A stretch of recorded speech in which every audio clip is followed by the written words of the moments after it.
आणि संतोष देशमुख हत्या प्रकरणात पोलिसांनी विष्णू चाटेला मुख्य आरोपी केले। विष्णू चाटेने संतोष देशमुख यांची हत्या करण्यासाठी सुदर्शन घुलेला चिथावणी दिल्याचं पोलिसांचं म्हणणं आहे। संतोष देशमुख यांच्या हत्येचा कट नेमका कसा शिजला पाहूयात त्या संदर्भातला हा रिपोर्ट।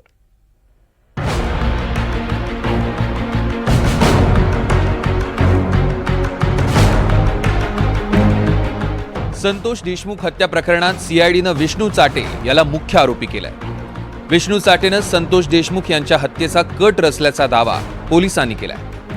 पोलिसांनी दिलेल्या माहितीनुसार 9 डिसेंबरला दुपारी 3 वाजण्याच्या सुमारास संतोष देशमुख यांना त्यांचे आतेभाऊ केसमध्ये भेटले। त्यानंतर संतोष देशमुख आणि त्यांचे आतेभाऊ शिवराज देशमुख मस्साजोगकडे जाण्यासाठी निघाले। गाडी डोणगाव फाट्याच्या पुढे असलेल्या टोलनाक्याजवळ गेली। त्यावेळी समोरून एक काळ्या रंगाची स्कॉर्पिओ गाडी आडवी लावण्यात आली। त्या गाडीतनं 6 जण खाली उतरले।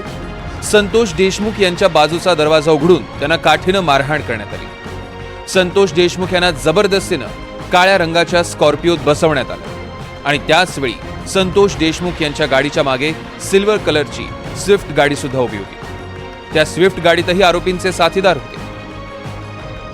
संतोष देशमुख यांचं अपहरण केल्यानंतर काहीच वेळात त्यांची अमानुष मारहाण करत हत्या करण्यात आली। संतोष देशमुख यांचं अपहरण झाल्यापासून त्यांचा भाऊ धनंजय देशमुख वारंवार विष्णू चाटेला फोन करून संतोष देशमुखांना सोडून देण्याची विनंती करत होता। त्यावेळी 15 मिनिटात धनंजय देशमुख यांना सोडून देऊ असं आश्वासन विष्णू चाटे धनंजय देशमुखांना देत होता। हा झाला संतोष देशमुख यांच्या हत्येचा घटनाक्रम। पण हत्येचा कट कसा शिजला याचीही माहिती सीआयडीने दिली आहे। हत्येचे 1 दिवस आधी म्हणजेच 8 डिसेंबरला विष्णू चाटे आणि सुदर्शन घुले नांदूर फाट्याजवळच्या ढाब्यावर जेवणासाठी गेले होते। त्याचवेळी संतोष देशमुख यांच्या हत्येचा कट रचण्यात आला। विष्णू चाटेने सुदर्शन घुलेला हत्या करण्यासाठी चिथावणी दिली। ज्यावेळी संतोष देशमुख यांना मारहाण होत होती, आरोपींचं विष्णू चाटेसोबत बोलणंही झालं होतं। संतोष देशमुखांच्या हत्येवेळी वाल्मिक कराडसही आरोपींसोबत बोलणं झाल्याचा दावा पोलिसांनी केला।